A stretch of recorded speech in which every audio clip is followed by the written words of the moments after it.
Existem questionamentos que não foram resolvidos até os dias de hoje. O que tem depois da morte? Existem seres vivos em outros universos? Quem veio primeiro, o ovo ou a galinha?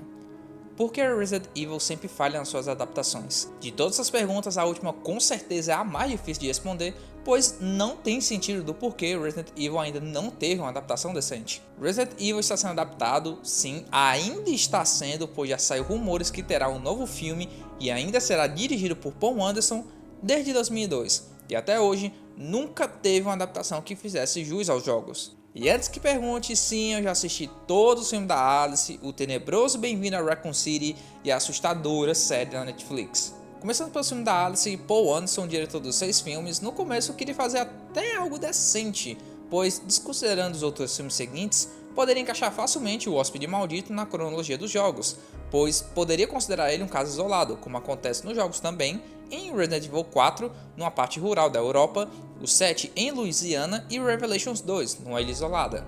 O problema são as sequências e, meu amigo, eu não sei da onde o Paul Anderson disse que é um fã dos jogos, pois nenhum fã faria uma atrocidade como ele fez em formato de filme.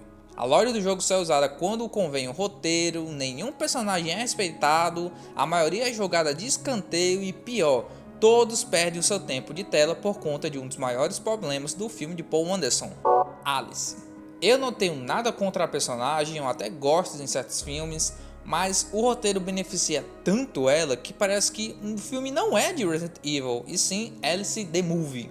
Tudo é em volta da Alice. Quem está envolvido no golpe da colmeia? Alice. Porque o Nemesis foi ativado para lutar com a Alice. Por que estão fazendo vários clones? Para fazer um clone idêntico a Alice. Por que todo mundo vai para Arcádia? Porque Alice diz que é seguro lá. E quem salva o planeta Terra no final? Alice. Nada contra você querer manter um foco no protagonista da sua história, mas então por que existem outros personagens se Alice pode resolver tudo sozinha? E se pelo menos o roteiro fosse bom, mas não é. Ele seria retcon desnecessário, porém conveniente para Alice ser mais importante na história do que ela já é. Vários furos envolvendo aquela porcaria de clones. E sabe aquele personagem que não apareceu mais nos filmes? Não se preocupe, leia a novel do filme que você descobrirá. Então, aqui diz que a Angel foi morta pela Alice enquanto ela estava sendo controlada pela Umbrella. Seria muito bacana colocar isso no filme para criar mais camadas para a personagem, não é? Melhor não, coloca a cena dela aí chutando uns cachorros e uns caipira que fica bom demais. Eu até entendo que o Paul Anderson queria fazer o seu universo próprio, mas depois do Hóspede Maldito, o cara perdeu muita mão. Ele não teve controle da própria criatura que ele criou. Pelo menos soube dar um fim enquanto não piorava mais ainda. Mas isso não tira o fato que, além dos fanservice, Paul Anderson não soube captar nem de longe a essência da franquia. Agora, um cara que me fez sentir saudades do Paul Anderson foi o Johannes Robert. Esse cara mentiu tanto, mas tanto que esse filme seria fiel aos jogos, que teve a audácia de mostrar fotos dos bastidores do filme só para iludir a gente e a mentira ficar mais convincente ainda. E eu fui um deles. Apesar da escolha de elenco meio estranha, eu tava confiante que ia ser algo legal disso. Mas quando saiu em matéria que ele iria adaptar 2 jogos e aquela música nada a ver tocando no trailer, eu já dei 2 passos para trás, pois senti que aquela merda iria feder.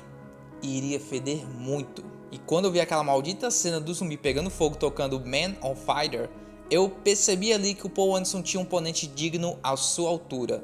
O filme é horroroso do início ao fim. Com exceções dos locais que realmente lembram os dos jogos, nada aqui se salva. Nem a trilha, nem as atuações e principalmente nem o CGI. Que pelo amor de Deus, quem viu aquela cena do Leon atirando com a bazuca ou aquela da vaca voando e disse: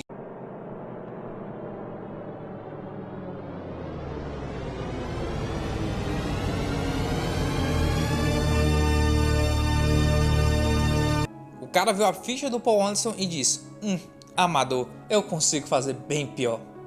Sério, o Robert fez um ótimo exemplo de como não fazer uma adaptação. E dizem que a série da Netflix é a pior. Mano, aqui tem Jill e Wesker namorando, Chris defendendo a Umbrella, Liam sendo um inútil. O cara conseguiu fazer o completo oposto de Resident Evil. Agora a série da Netflix. A série da Netflix. por incrível que pareça, eu não acho ela tão ruim quanto o pessoal fala.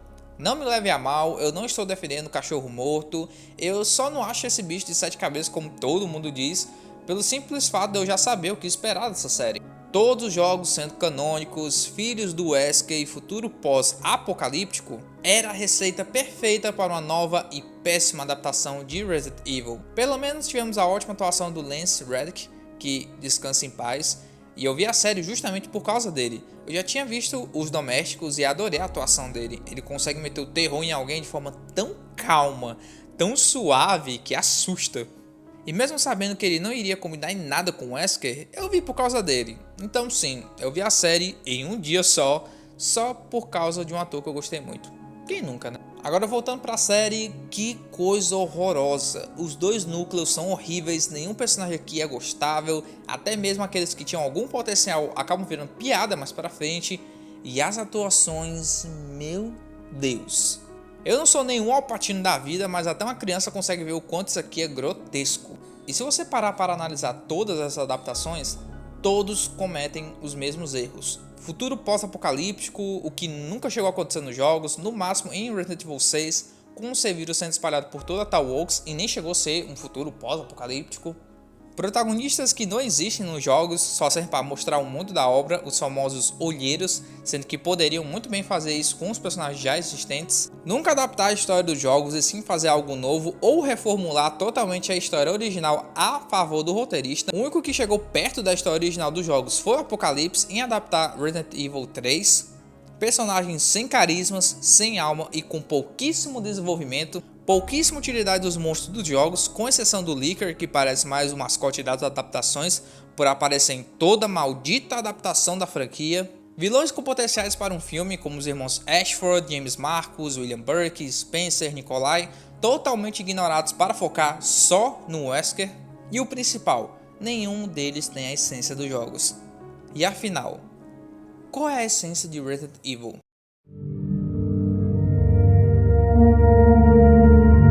Survival Horror, tradução literal, horror de sobrevivência. Um personagem que passa pelas piores situações possíveis, envolvendo até fobias, traumas e pesadelos, com pouquíssimos recursos para sobreviver. E o que eu quero dizer? Bem, não precisa de uma grande guerra apocalíptica ou grandes eventos acontecendo ao mesmo tempo, ou uma reviravolta mirabolante com monstros e afins. Como disse uma vez Kenzo Tsujimoto, CEO da Capcom no Japão, após a equipe de desenvolvimento estar confusa no que fazer em Resident Evil 7, só faça algo divertido e assustador. Uma história simples, numa pequena cidade, por exemplo, com poucos personagens, mas principalmente focada em um grande mistério e horror, e já seria o suficiente para uma boa adaptação de Resident Evil. Algo parecido com Outbreak, com pessoas comuns sobrevivendo ao horror em Raccoon City, cheia de criaturas geneticamente modificadas por uma empresa maligna. Resident Evil fez sucesso assim, com simplicidade, mas com horror e sobrevivência na sua essência. E sabe o que é engraçado? Quase tivemos algo assim. Em 2014, Shaw Lebert anunciou na internet que faria uma série live action de Resident Evil chamada Arklay. E meus amigos, mesmo tendo disponível só um piloto, dá pra ver que isso seria um grande projeto. Algo simples, porém cheio de mistério e horror, com referências miúdas, mas quem é fã da série vai ver. Uma história que aconteceria antes dos eventos de Resident Evil 2, no início da epidemia, com direito a Marvin e citações aos Stars, Brian Irons e a RPD. Pena que nunca foi para frente, pois não teve o apoio necessário e merecido. Simplicidade, horror e sobrevivência. Com tudo isso, você tem a tal famosa franquia Resident Evil.